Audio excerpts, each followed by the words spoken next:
Hi, I'm Jack West, medical oncologist and president and CEO of GRACE, the global resource for advancing cancer education. I'm here today with Dr. Matthew Horton, who is a pathologist at CellNetix Pathology here at Swedish Cancer Institute in Seattle, Washington. He also has a particular focus and expertise in thoracic oncology, and we're going to avail ourselves of the opportunity to go over some of what's new in the field. A transcript as well as a PDF file with copies of figures associated with this program are available at www.cancergrace.org/GRACEcasts. In the last couple of months, there have been some high-profile publications in the New England Journal about the importance of doing EGFR mutation testing, and that really potentially changing how we operate in lung cancer and being much more molecularly driven. What kind of challenges does that lead to in the pathology department in terms of changing practices, the timeline to getting answers, adequate tissue, things like that? Well, I think that's our biggest challenge going forward, no question about it, is the adoption of molecular pathology, molecular diagnostics, not as an esoteric lab bench-top type test that you only see or you only read about in research articles being done at academic institutions. It's not a potential anymore. We're in the realm right now of molecular pathology being integral to the treatment of neoplasms. There are already therapies that are being designed for hematologic malignancies based upon chromosomal abnormalities, translocations, and the such. And the same thing is happening with lung cancer. The challenge for us is these new technologies that maybe weren't clinically relevant during our training periods now have become not just relevant, but essential. And so we need to find partners in molecular pathology that can take this technology from the lab bench, put it into a system with real-time, either web-based resulting or rapid turnaround, where I can order a test and have it back in a time that will be relevant for you to actually act upon. See, before now, I think we viewed molecular diagnostics as something you did and you sent it away and it didn't really have much of an impact on therapy. And if it took a month to come back, well, it was just for curiosity anyway. Those days are over. And at least here with CellNetix, our ultimate goal, of course, is to bring in-house a molecular pathology lab with real-time PCR, FISH capability. But until that time, we're partnering with commercial companies that are out there.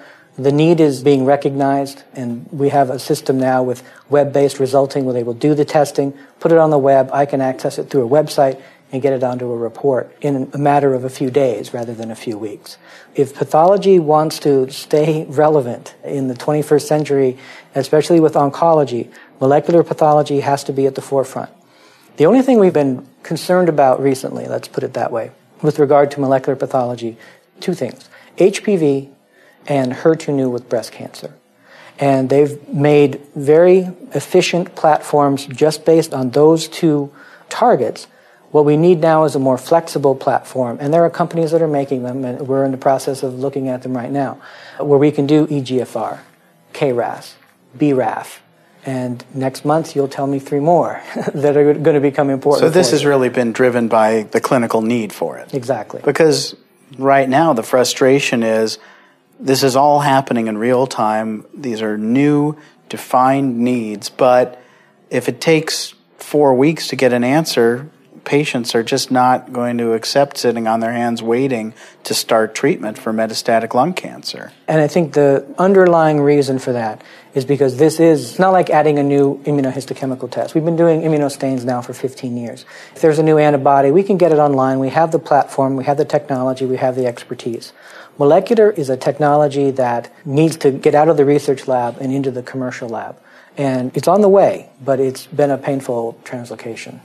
We're going to see even more of this because what is happening more and more in a research environment is as somebody develops a resistance to a given molecular therapy like the EGFR inhibitors, they're getting biopsies again to look for specific acquired resistance mutations that can now be the targets of new therapies. So you might go from being the person reviewing an initial diagnosis, making the pathologic diagnosis, to now doing multiple biopsies and handling tissue at 2 or 3 different points in the course of a patient's treatment. and just documenting along the way how the molecular profile of this tumor is changing. When we do it with metastatic breast cancer now, we'll check HER2 at the time of initial diagnosis.